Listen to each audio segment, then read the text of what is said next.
तो आज था हमारा डे 107 ऑफ नी 2026 और आज हम लोगों ने करा थोड़ा लेट उठे थे तो जो करना था इक्विलिब्रियम का रिवीजन आयनिक इक्विलिब्रियम का तो वो नहीं हो पाया।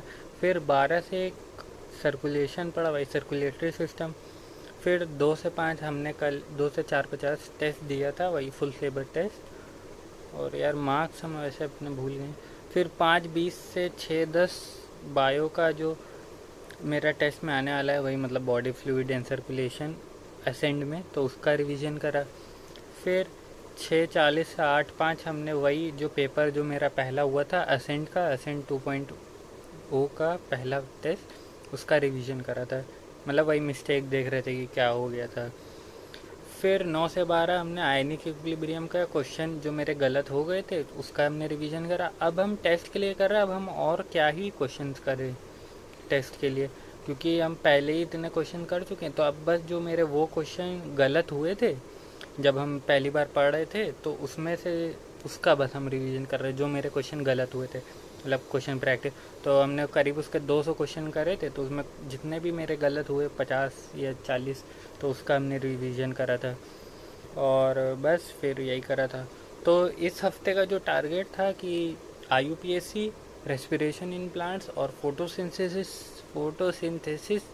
तो उसमें तो वो नहीं हो पाया। मतलब रेस्पिरेशन हो गया और लेकिन रेस्पिरेशन की NCERT नहीं पड़ी। और IUPAC हो गया और उसके IUPAC तो पूरा कंप्लीट हो गया लेकिन रेस्पिरेशन में NCERT रह गई और फोटोसिंथेसिस तो शुरू भी नहीं करा। तो ये हफ्ते का एक चीज़ रह गई। और अब पर हाँ अभी हम गए थे कॉलेज तो मतलब वो मेरे असाइनमेंट लेने जाना पड़ता है ना टॉपिक। तो कॉलेज अभी हम गए थे तो केमिस्ट्री का असाइनमेंट लेने गए थे। तो वहाँ पे मतलब गए तो सर पूछ रहे हैं कि क्लासेस करते हो, कह रहे हैं। हमने कहा नहीं। तो उन्होंने कहा क्यों। तो हमने कहा कि सर हम नीट की भी तैयारी कर रहे हैं। कह रहे हैं अच्छा। तो वो फिर हमसे क्वेश्चन पूछने लगे। तो फिर उन्होंने पहला क्वेश्चन पूछा था हमसे कि अगर फिनॉल पर विड्रॉइंग ग्रुप लगा दें तो फिर क्या होगा, मतलब उसकी एसिडिटी बढ़ेगी या घटेगी। तो हमने कहा कि सर विड्रॉइंग ग्रुप है तो वो लोन पेयर को खींचेगा तो वो डोनेट नहीं कर पाएगा तो उससे बेसिसिटी कम हो जाएगी और एसिडिटी इंक्रीज़ हो जाएगी। तो कह रहे हैं कि यार बताया सही है लेकिन तुम सही से एक्सप्लेन नहीं कर पा रहे हो। फिर उन्होंने वही बताया स्टेबलाइजेशन ऑफ चार्ज की, वही ऑर्थो और पैरा पे नेगेटिव चार्ज आएगा तो स्टेबल हो जाएगा। और फिर मतलब 3 सर बैठे हुए थे। फिर उन्होंने एक और क्वेश्चन हमसे पूछा था। फिर हाँ पूछ रहे थे कि पिक्रिक एसिड का फार्मूला बताओ। तो हमने कहा सर अभी तो नहीं याद है क्योंकि अभी ऑर्गेनिक शुरू नहीं करी हमने सही से। मतलब IUP ये नहीं हमने कहा कि IUPAC पढ़ा है। हमने कहा कि सर अभी सही से शुरू नहीं करी है। तो कह रहे अच्छा चलो। फिर वो कह रहे हैं तुम टॉपिक ले लो तब तक हम क्वेश्चन पूछ रहे हैं। और तो हमने दूसरे सर से टॉपिक लिया वही असाइनमेंट का। तो लेने लगे। फिर जैसे हमने ले लिया फिर हमने सर की तरफ देखा तो कह रहे अच्छा ये बताओ कि क्रॉसिंग ओवर किस फेज़ में होता है। मतलब वो टीचर थे केमिस्ट्री के लेकिन वो बायो का हमसे पूछ रहे। तो हमें याद है क्रॉसिंग ओवर उसमें होता है। हमने ऐसे याद करा था कि पैकेटीन में RCB तो रिकॉम्बिनेशन होता है, क्रॉसिंग ओवर होता है और RCB और बाइवेलेंट और टेट्राएड क्लियरली विजिबल होते हैं। तो हमने कहा कि पैकेटीन। कह रहे हैं हाँ सही। फिर वो आ गए, बस हम उन्हें बता ही रहे थे। उन्होंने मेरे मार्क्स वार्क्स भी पूछे। फिर हम उन्हें बता ही रहे थे कि एक वो सर आ गए जो हेड हैं उसके केमिस्ट्री डिपार्टमेंट के।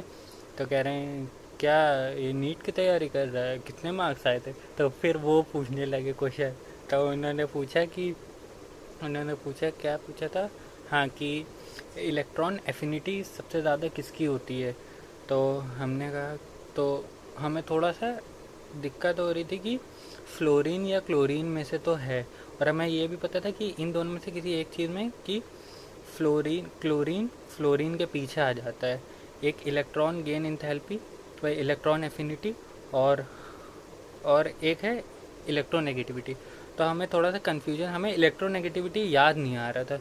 तो हम सोच रहे हैं कि शायद सर फ्लोरीन या क्लोरीन में से किसी की होती है। तो जिन्होंने हमसे जो क्वेश्चन पूछ रहे थे वो कह रहे थे एक होता है इलेक्ट्रोनेगेटिविटी और एक होता है इलेक्ट्रॉन एफिनिटी। तो हमने कहा यस सर। तब हमें याद आ गया। हमने कहा कि इलेक्ट्रोनेगेटिविटी फ्लोरीन की सबसे ज़्यादा होती है 4.0 होती है और जो इलेक्ट्रॉन एफिनिटी है वो क्लोरीन की ज़्यादा होगी। तो कह रहे ठीक है, फिर बस हम आ गए। और आप पता ही नहीं अब प्लस में गया या माइनस में गया। वैसे ये सब पिछली बार भी हमसे क्वेश्चन पूछते रहते थे। हमें जब हम पिछली बार गए थे तो हमसे वो केमिकल, मतलब टीचरों को नहीं याद रहता है कि ये वही स्टूडेंट है, लेकिन हमें तो याद रहेगा कि वही 4-5 जो टीचर हैं। तो उन्होंने पिछली बार तो हमसे केमिकल बॉन्डिंग पूछा था, मतलब पिछले साल। मेरा सेकेंड ईयर शुरू हो गया ना। तो इस वीक का मेरा टारगेट था कि फ़ोटो रेस्पिरेशन, फोटोसिंथेसिस, रेस्पिरेशन और आईयूपीएसी। तो आईयूपीएसी हो गया और रेस्पिरेशन हो गया, लेकिन फोटोसिंथेसिस रह गया। और अब इस वीक का टारगेट है कि सॉलिड फिज़िक्स में सॉलिड, फ्लूइड और केमिकल बॉन्डिंग इनऑर्गेनिक में। तो हमें लग रहा है कि फ्लूइड तो नहीं हो पाएगा, लेकिन केमिकल बॉन्डिंग और सॉलिड कर लेंगे और फोटोसिंथेसिस भी साथ में कर लेंगे।